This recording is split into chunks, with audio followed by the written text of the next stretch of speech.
Dans la dernière partie du chapitre 11 de l'Apocalypse, le 7e ange fait retentir sa trompette. Les 24 anciens se prosternent devant le trône de Dieu et annoncent que le temps final de sa colère est venu.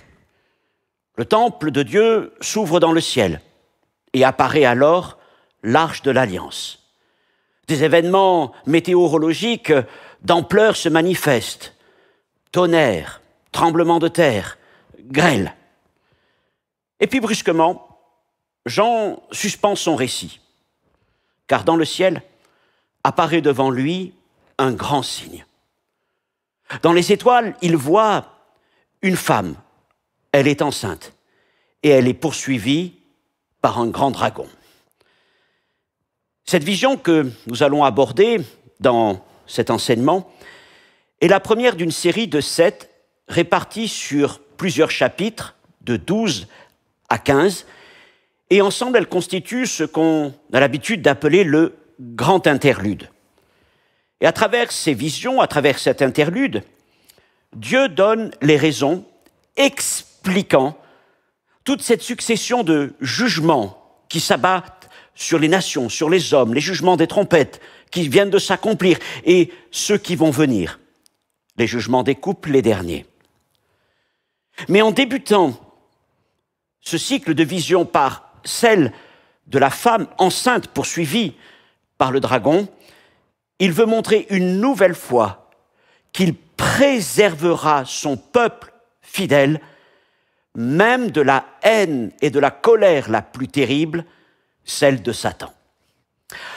Bienvenue à vous tous qui suivez ces enseignements. C'est le 24e épisode de notre série intitulé l'Apocalypse, l'ultime message. Et comme d'habitude, vous pourrez retrouver dans le descriptif de cette vidéo sur une de nos chaînes YouTube un lien pour vous amener vers les notes en PDF et un autre pour suivre en podcast si vous préférez suivre de cette manière. Avant d'aller plus loin, je voudrais que nous puissions remettre ces moments au Seigneur, si vous le voulez bien. Notre Dieu, notre Père, quelle grâce encore de pouvoir consulter ta parole et de la laisser nous instruire. Et je te prie de me permettre d'être encore, Seigneur, ton instrument, sans ajouter, sans retrancher, sans tordre le sens des Écritures, avec une grande humilité devant des textes qui dépassent, mon Dieu, tout ce que nous pourrions, Seigneur, mon Dieu, concevoir. Que ta grâce encore se manifeste au milieu de nous. Bénis ces moments dans le nom de Jésus-Christ. Amen. Alors, avant d'aborder cette vision, je voudrais que nous puissions prendre du recul et comprendre comment elle s'insère dans l'enchaînement des 7 visions du grand interlude et le rôle de celui-ci dans le livre de l'Apocalypse. Premièrement, le grand interlude, celui des chapitres 12 au chapitre 14. Alors, on va encore élargir un petit peu notre perspective. Beaucoup de commentateurs appellent la grande section centrale des chapitres 6 à 16 de l'Apocalypse le livre des jugements. Et comme ce graphique vous le montre, cette section du livre des jugements est composée de 3 cycles de jugements. Les 7 sceaux, les 7 trompettes et les 7 coupes. Et ces jugements s'enchaînent de manière progressive. Ils concernent des catastrophes naturelles, des guerres, des fléaux, des persécutions de toutes sortes. Et à l'intérieur de ces chapitres s'insèrent 3 interludes. Le premier, au chapitre 7, nous parle du temps de la retenue. Dieu retient sa colère afin de préserver son peuple. Au chapitre 10, c'est la rencontre entre l'ange et Jean. Et nous avons déjà, dans des vidéos précédentes, étudié ces 2 interludes. Et voilà donc maintenant le grand interlude, des chapitres 12 jusqu'au chapitre 14 et même le début du 15. C'est ce que nous montre, encore une fois, ce tableau que vous pourrez retrouver dans les notes qui sont à votre disposition. Alors, ayant vu cela et voyant donc comment se constitue et où se place cet interlude dans la structure de l'Apocalypse, venons-en maintenant aux 7 visions constituant le grand interlude. Cet interlude s'ouvre et se ferme par les mêmes mots. Apocalypse 12.1, un grand signe parut dans le ciel. Et puis Apocalypse 15.1, je vis dans le ciel un autre signe grand et admirable. Alors, cette expression « grand signe », qui revient ici 2 fois, est en fait unique dans le livre. Elle n'apparaît nulle part ailleurs.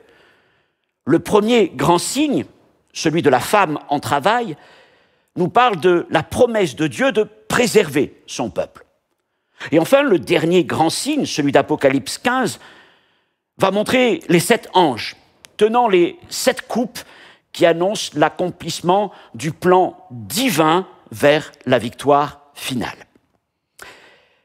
Regardons un petit peu ce que sont ces 7 visions. Alors, je ne vais pas les développer, nous y viendrons dans les enseignements à venir, simplement vous les signaler. Alors, je dis, il y a plusieurs découpages qui sont possibles. J'en ai retenu un, mais vous pourrez peut-être en trouver différents. Ne soyez pas surpris, mais généralement, on retient qu'il y a 7 visions. D'abord, Apocalypse 12, la femme et le dragon, nous allons y venir maintenant. Apocalypse 13, versets 1 à 10, la bête qui monte de la mer.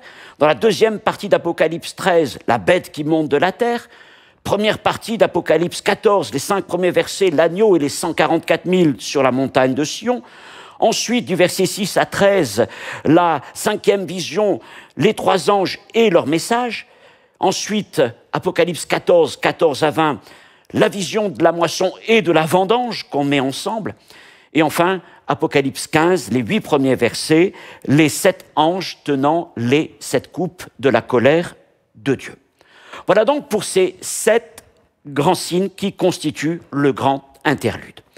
Voyons maintenant la raison de cet interlude. Je l'ai évoqué un petit peu tout à l'heure, mais reprenons un peu plus en détail.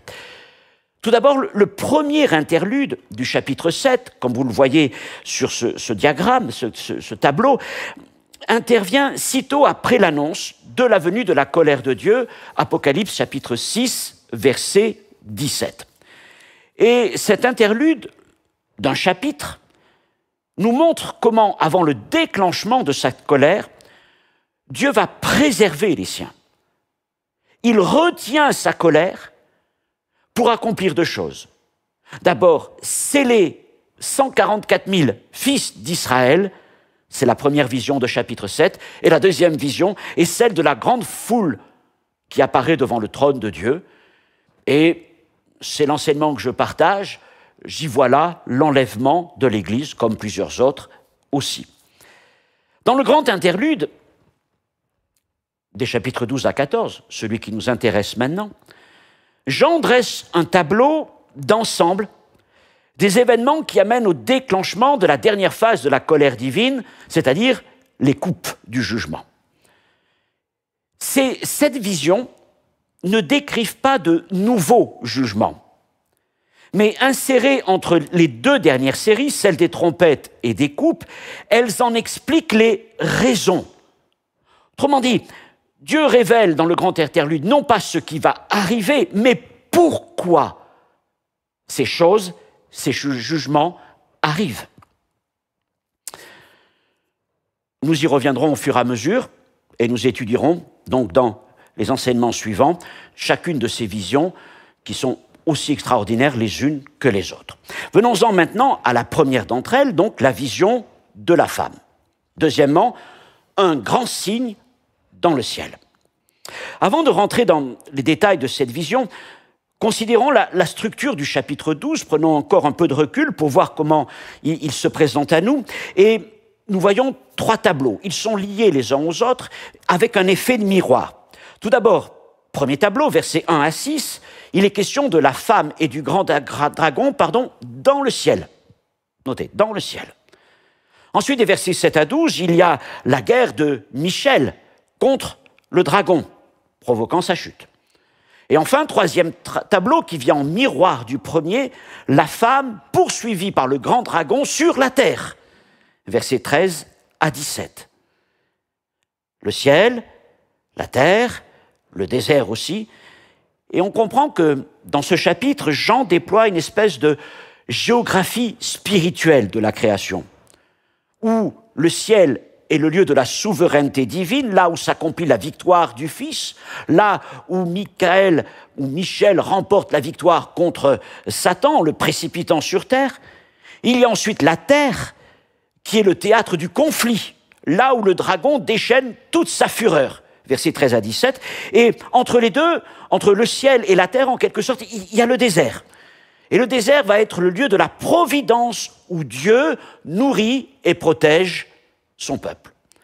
Et donc on a un triptyque, ciel, terre, désert, et il structure tout le récit de ce chapitre 12. Il relie la souveraineté de Dieu, le combat spirituel et la fidélité de sa grâce au milieu du monde. Nous nous concentrons aujourd'hui sur les deux tableaux de la vision de la femme et du dragon. Et dans les prochains, nous en viendrons à celle du combat céleste. Mais je pense que, avant même de parler du combat céleste, nous prendrons un enseignement particulier pour parler du grand dragon tel que nous retrouvons à travers toutes les Écritures. Donc, arrêtons-nous sur cette femme en travail poursuivie par le dragon. Le sens de la vision, tout d'abord. La première vision de ce grand interlude, nouvel interlude, réaffirme, comme pour le premier interlude, l'engagement de Dieu de préserver son peuple fidèle.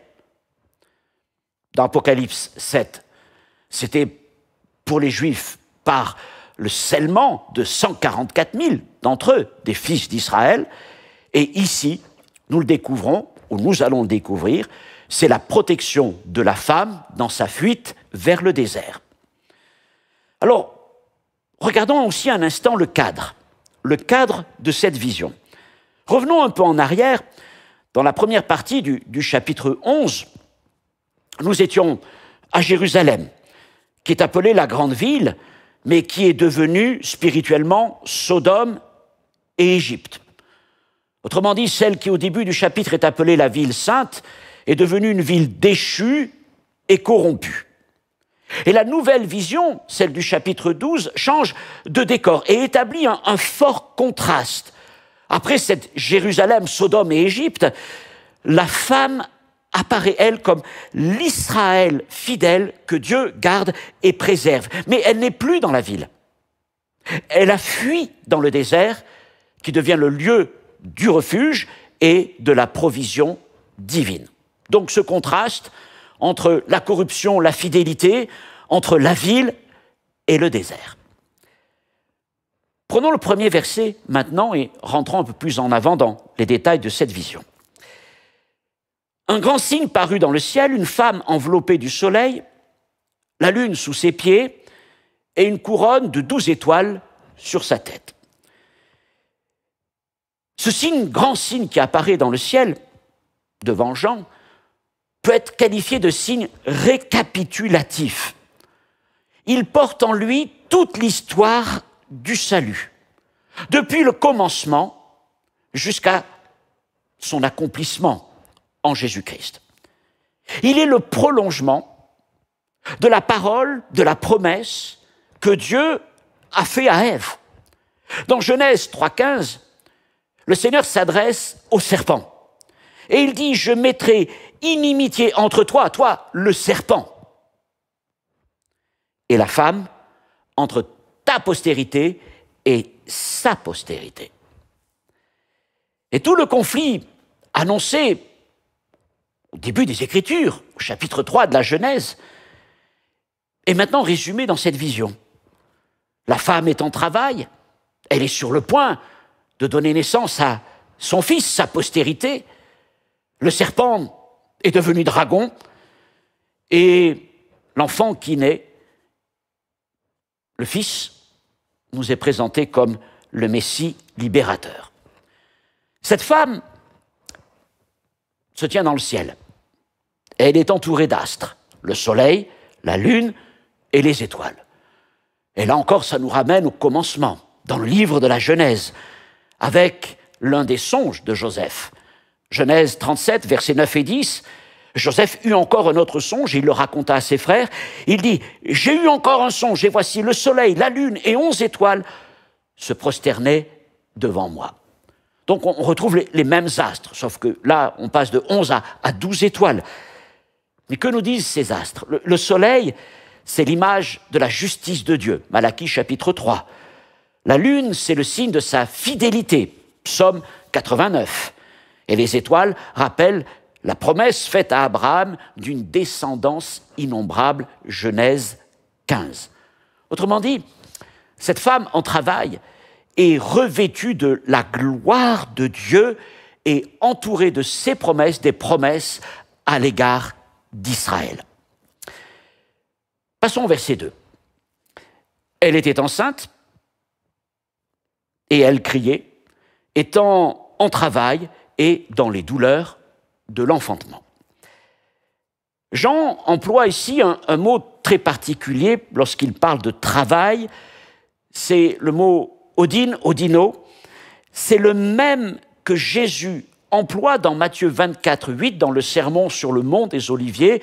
Et vous trouverez dans nos vidéos plusieurs enseignements sur ce sermon de Matthieu 24, où Jésus dit au verset 8, donc, tout cela ne sera que le commencement des douleurs. Et le mot douleur, c'est le mot odinon, c'est le même mot. Travail, douleur, c'est le même mot. Et en grec, ce mot est très spécifique. Il ne parle pas simplement d'une douleur suite à une blessure, mais des douleurs du travail de la femme. Des douleurs qui amènent à l'accouchement d'un enfant. Mais dans la vision de Jean, contrairement à celle du message de Jésus, la femme est en plein travail. Jésus parlait du commencement des douleurs. Jean, lui, annonce l'accouchement imminent de cet enfant. Les douleurs chez Jean annoncent l'enfantement, l'arrivée imminente du Fils, tandis que chez Matthieu, elles annoncent son retour. Mais chez Jean, elles concernent cette femme, et nous allons l'identifier dans quelques instants, tandis que dans le message de Jésus, dans le sermon de Jésus, ce sont les douleurs de la création, ce sont les douleurs de l'histoire de l'humanité qui, elle aussi, quelque part, est en route pour enfanter du retour de notre Seigneur Jésus. Alors, venons-en donc à cette question, qui est cette femme? Et là, il y a de nombreux débats qui ont traversé les siècles et de nombreuses propositions qui sont faites. Certains voient l'Église. La femme enceinte serait l'Église. Mais l'Église n'a pas enfanté le Messie. Au contraire, c'est dans les souffrances et la glorification du Messie Jésus que l'Église est née, de la croix jusqu'à la Pentecôte. Alors les catholiques romains y voient traditionnellement Marie, mère de Jésus, auréolée de gloire. Nous avons toujours du mal avec cette approche, d'abord parce que Marie s'est toujours présentée comme une servante humble. Elle n'a jamais cherché à s'élever, mais toujours à être là accompagnant son Fils. Toutefois, d'une certaine manière, on peut y voir Marie. Marie comme représentante des promesses faites à Ève, faites à Israël. Qu'est-ce que je veux dire? Eh bien, Marie, c'est la jeune fille vierge, la princesse, l'Almar d'Ésaïe, chapitre 7, verset 14. Vous connaissez certainement ce verset. Il est souvent cité, employé au temps des célébrations de la naissance de Jésus, de Noël. C'est pourquoi le Seigneur vous donnera un signe. Voici, la jeune fille deviendra enceinte et elle enfantera un fils et elle lui donnera le nom d'Emmanuel. Voici le signe que le Seigneur nous donnera. Une jeune fille enfantera, une jeune fille vierge. Et c'est en Marie, bien sûr, que cette prophétie s'est accomplie pleinement. Et ce qui est intéressant, c'est ce début du verset. Le Seigneur vous donnera un signe. Et rappelez-vous comment commence ce chapitre 12, un grand signe. Dieu avait demandé par le prophète Ésaïe au roi Akaz, demande-moi un signe, dans les lieux bas ou dans les lieux élevés. Puis Akaz n'avait pas voulu, je ne tenterai pas le Seigneur. Et Dieu s'était fâché, et c'est pour ça qu'il lui dit, bien, je te donnerai un signe. Et ce signe s'est accompli sur la terre dans la naissance de notre Seigneur Jésus-Christ et là, dans cette vision céleste, dans les lieux élevés, et c'est extraordinaire. Maintenant, et surtout, cette femme en travail, c'est l'Israël fidèle. Galates chapitre 4, versets 26 à 27, qui est une reprise d'Ésaïe 54, verset 1, Paul écrit « Mais la Jérusalem d'en haut est libre, c'est notre mère. Car il est écrit, réjouis-toi, stérile, toi qui n'enfantes point. Éclate et pousse des cris, toi qui n'as pas éprouvé les douleurs de l'enfantement, car les enfants de la délaissée seront plus nombreux que les enfants de celles qui étaient mariées. » Israël se retrouve dans cette femme. Israël fidèle se retrouve dans cette femme porteuse de la promesse et sur le point de donner naissance au Messie. Cette femme est poursuivie par un grand dragon rouge. Alors qu'elle est sur le point d'accoucher dans les douleurs de l'enfantement, un grand dragon se presse vers elle. Alors, je ne vais pas rentrer donc dans l'étude de ce dragon. Je vous l'ai dit, je le réserve certainement pour quelque chose de plus particulier dans un prochain enseignement. Mais voici ce que nous lisons au versets 3 et 4. Un autre signe parut encore dans le ciel, et voici, c'était un grand dragon rouge ayant 7 têtes, 10 cornes, et sur ces 7 têtes, 7 diadèmes, et sa queue entraînait le tiers des étoiles du ciel et les jetait sur la terre, et le dragon se tint devant la femme qui allait enfanter afin de dévorer son enfant lorsqu'elle aurait enfanté. Alors, sans rentrer dans trop de détails, je l'ai dit, disons quand même que ce dragon, ce grand dragon, rouge comme le sang et la destruction, représente Satan. Le mot rouge, ici, n'est employé qu'une autre fois, me semble-t-il, dans le livre de l'Apocalypse, c'est lorsqu'il est question du deuxième cavalier dans Apocalypse 6, le cavalier rouge, celui qui amène la guerre. Et il y a certainement aussi là un parallèle.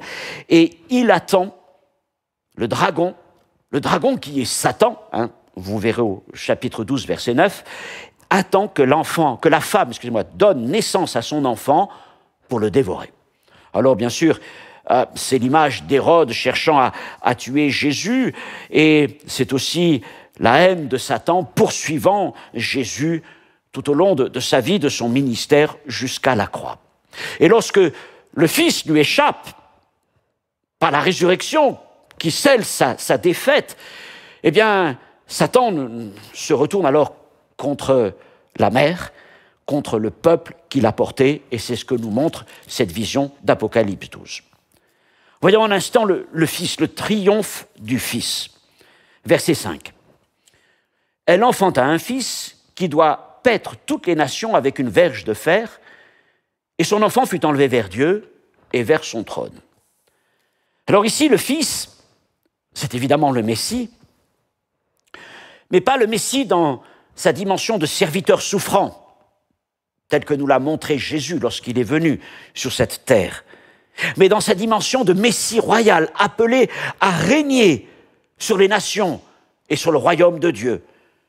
Et ce verset fait écho, notamment au psaume chapitre 2, versets 8 et 9. « Demande-moi, je te donnerai les nations pour héritage, les extrémités de la terre pour possession. Tu les briseras avec une verge de fer, tu les briseras comme le vase d'un potier. » Et Jésus lui-même avait cité pour lui-même cette parole lorsqu'il se révéla pour la première fois sur l'île de Patmos à Jean, dans cette vision glorieuse du grand prêtre céleste, du Fils de Dieu, chapitre 2, verset 27, « Il les pétera avec une verge de fer, comme on brise les vases d'argile, ainsi que moi-même j'en ai reçu le pouvoir. Amen. »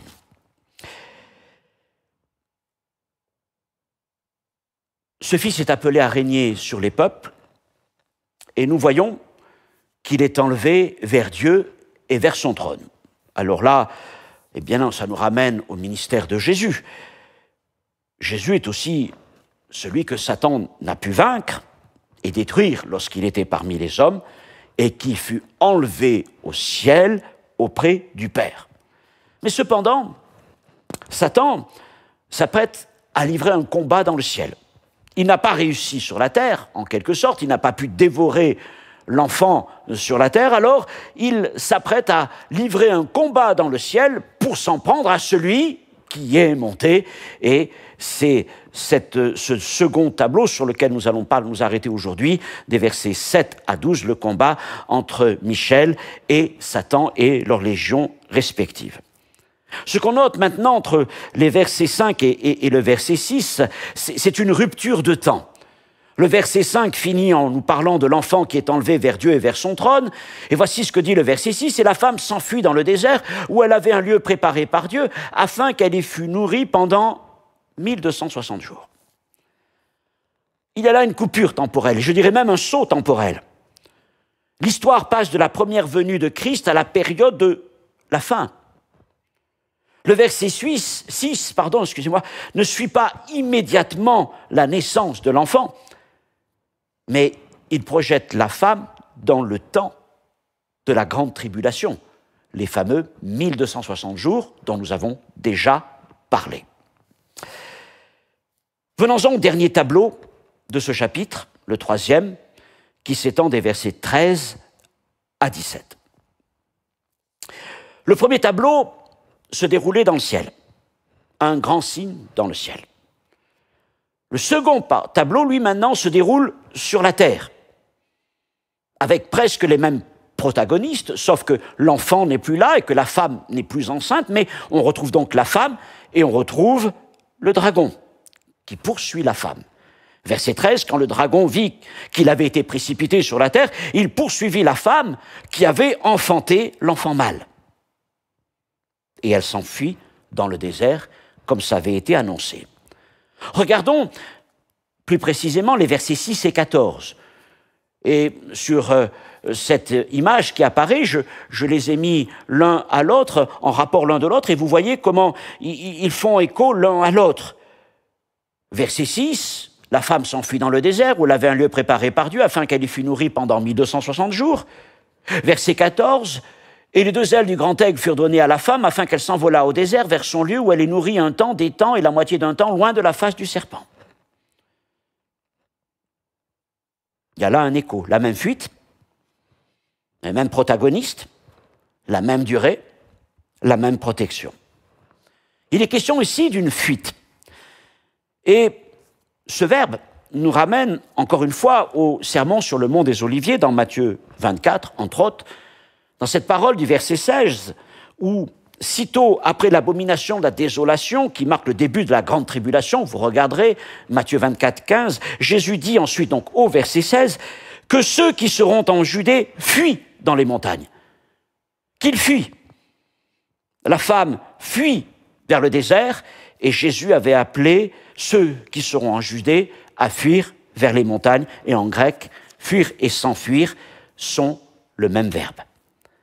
Ce qui veut dire que parmi les Juifs, à ce moment-là, il y a ceux qui resteront à Jérusalem corrompus et sous la férule de la bête, et ceux-là seront exposés. Et puis il y a ceux qui répondront à cette parole de Jésus et qui fuiront dans le désert, et ceux-là seront préservés.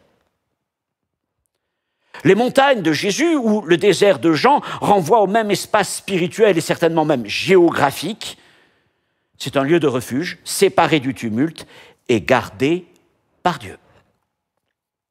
Dans la fuite de la femme, il y a une dimension miraculeuse. Dieu lui donne les ailes de l'aigle. Et c'est un renvoi à Exode chapitre 19, verset 4. Nous sommes déjà avec Israël, fuyant l'Égypte. Vous avez vu ce que j'ai fait à l'Égypte et comment je vous ai porté sur des ailes d'aigle et amené vers moi jusqu'à la montagne de Horeb. Et ces ailes d'aigle témoignent d'une intervention, d'une délivrance divine miraculeuse. Et ce qui s'était passé pour le peuple d'Israël au temps de Moïse se passera dans ces temps de la grande tribulation de la même manière, presque, nous allons le voir. La femme s'enfuit au désert pour une durée fixée. Au verset 6, elle est donnée en jours, 1260 jours. Et nous l'avons déjà évoqué dans des enseignements précédents, quand cette durée est donnée en jours, elle souligne la protection divine sur son peuple. Dieu connaît chaque jour, Dieu préserve son peuple chaque jour, 1260 jours.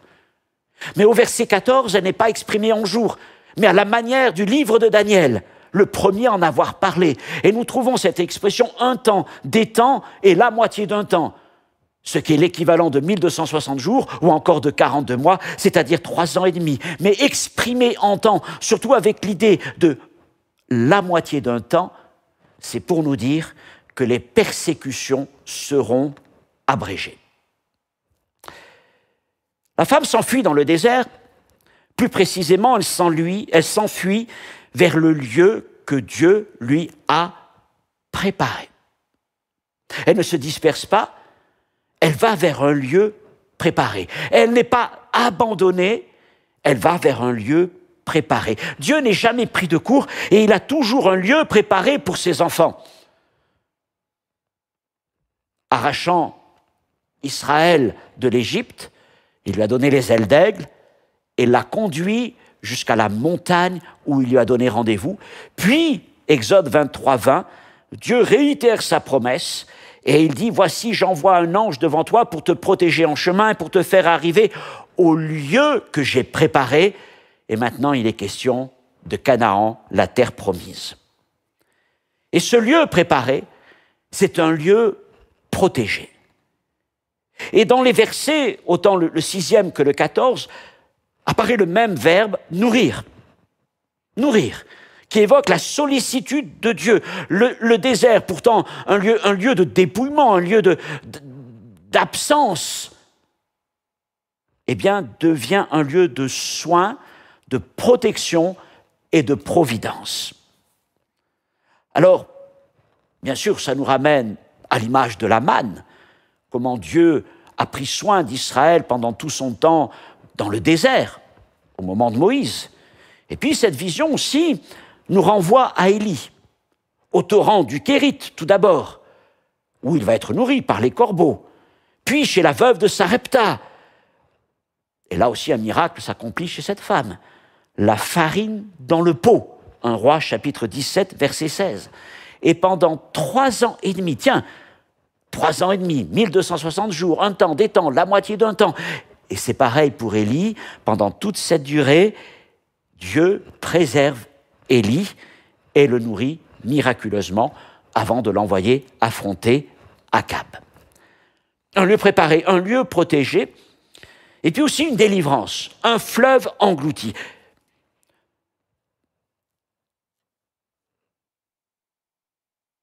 Verset 15. Et de sa bouche, le serpent lança de l'eau comme un fleuve derrière la femme, afin de l'entraîner par le fleuve, et la terre secourut la femme, et la terre ouvrit sa bouche et engloutit le fleuve que le dragon avait lancé de sa bouche. Alors à la fin du verset 14 et au début du verset 15, le dragon devient serpent.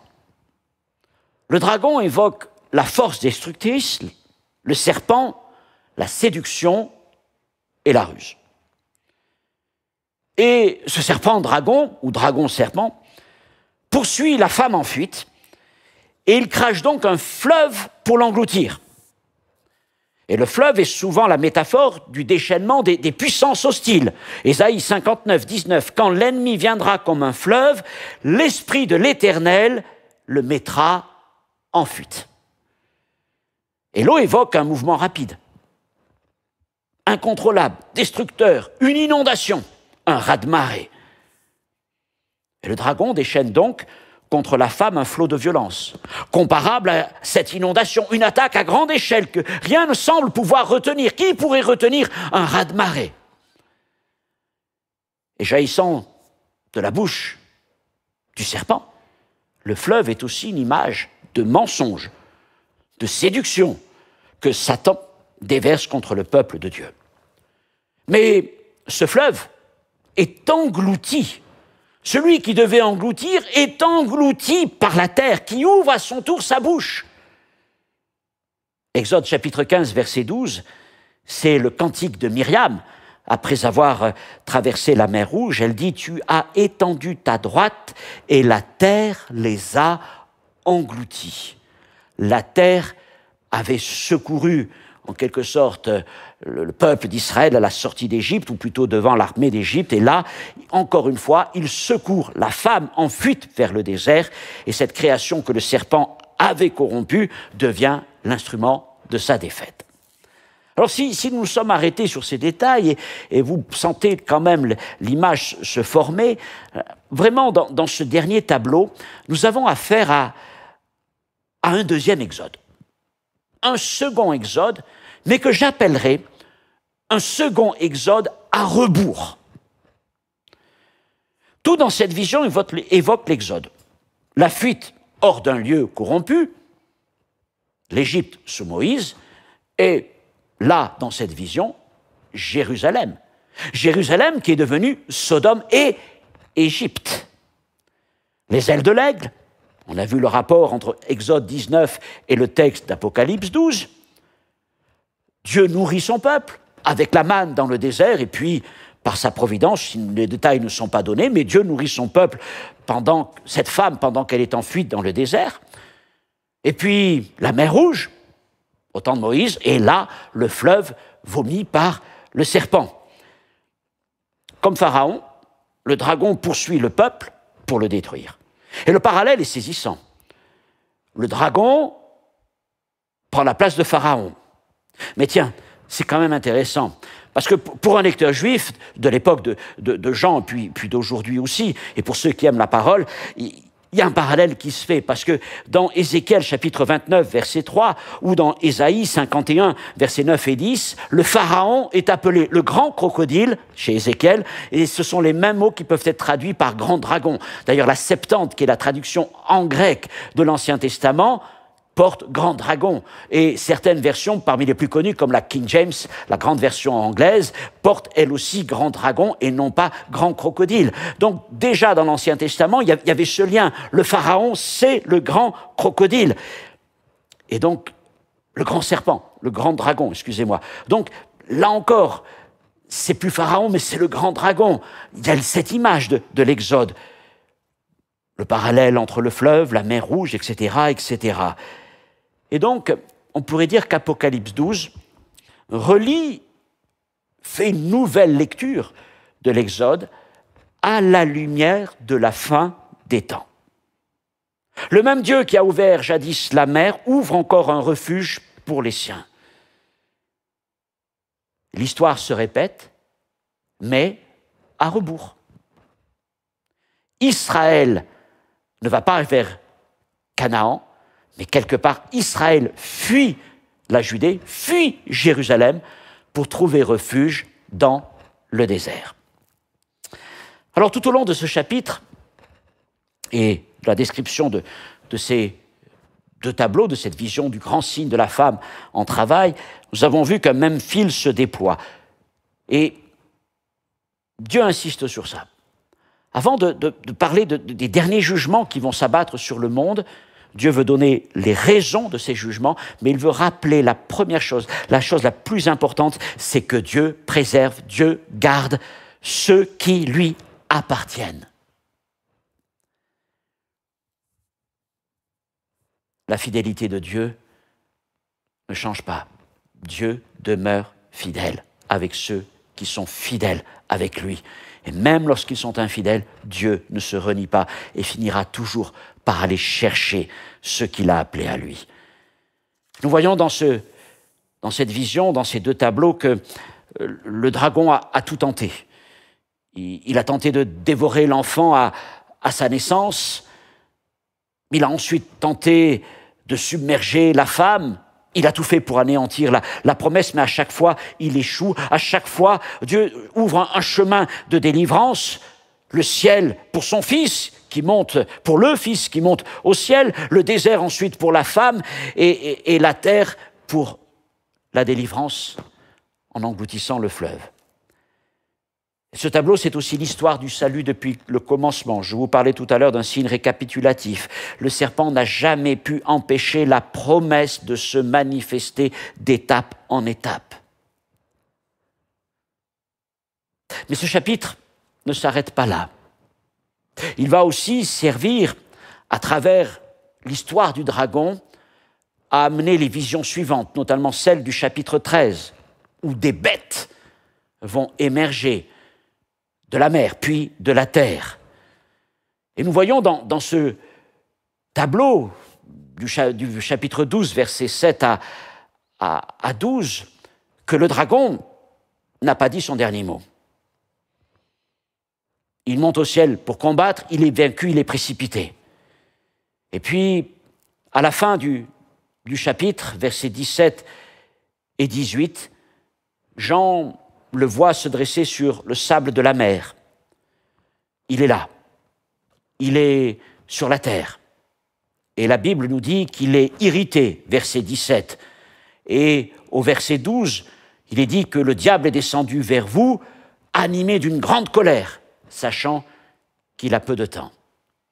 Et là, nous sommes dans ce moment du déclenchement aussi de la grande tribulation. Alors nous verrons dans le prochain enseignement le combat céleste qui prépare cette scène, c'est-à-dire la guerre de Michel contre le dragon, la chute du dragon, la colère du dragon. Mais nous prendrons aussi le temps de parler de ce dragon. Qui est donc ce grand dragon appelé Satan, le Satan, qui est aussi le serpent brillant que nous trouvons depuis le commencement de la Genèse. Voilà pour ce temps d'enseignement, cette vidéo sur ce premier grand signe de ce cycle de 7 visions qui forment ensemble le grand interlude qui explique les raisons des jugements, des trompettes et des coupes, ceux qui sont accomplis, ceux qui sont à accomplir. Et je vous invite pour me suivre pour les prochaines fois. Je vous rappelle, vous avez possibilité de retrouver les notes de cet enseignement pour reprendre ça. Il y a les tableaux qui apparaissent aussi pour vous aider à mieux visualiser les choses. Dans tous les cas, je vous remercie pour votre fidélité et je vous donne rendez-vous pour un prochain enseignement. Que Dieu vous bénisse. Lisez la Bible, lisez l'Apocalypse et laissez le Seigneur vous conduire en toutes choses. Au revoir.